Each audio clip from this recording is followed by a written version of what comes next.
Long ago, in a land where memory and history intertwined, there lived a king whose name would one day vanish. He was proud, ambitious, and called himself King Aramis. But no one remembers him now, except for the unseen beings that watched over time. In this world, three forces shaped destiny: the Trickster spirit, the ancestral guardian, and the memory weaver.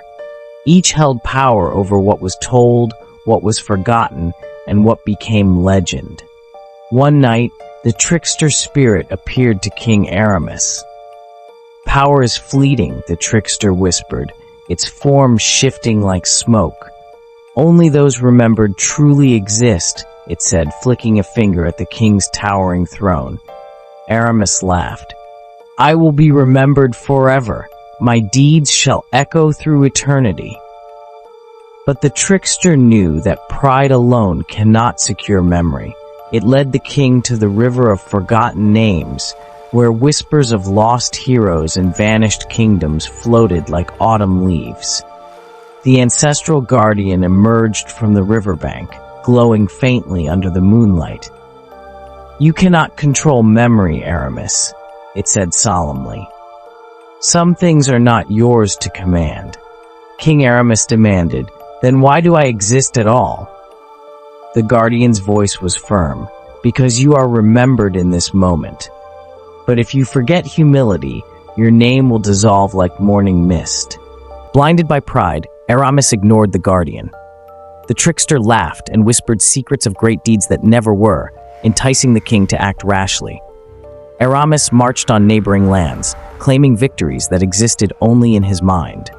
But the memory weaver watched quietly, pulling threads of truth and fiction, deciding which would survive. One by one, the deeds of Aramis faded from memory. The silent scribe, a human who had tried to write down the king's victories, found their ink vanish. The people who once cheered now remembered nothing. The child who remembers everything, hidden in the shadows, whispered truths to the ancestral guardian. "His name is fading," the child warned. The guardian nodded, preparing to intervene, for even spirits cannot save those who forget themselves. In desperation, Aramis begged the Trickster spirit, "Make me immortal in memory." The Trickster grinned, "I can, but only in one place, your own mind." Suddenly, the king realized he was alone. His victories, his people, even his throne were gone.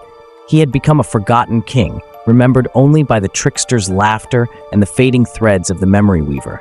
The ancestral guardian reached out one last time. "Even forgotten, you can leave lessons. Pride fades, but humility lingers in memory." And with that, the guardian vanished into the mists, leaving only echoes of Aramis's story, a warning for all who sought immortality through power alone.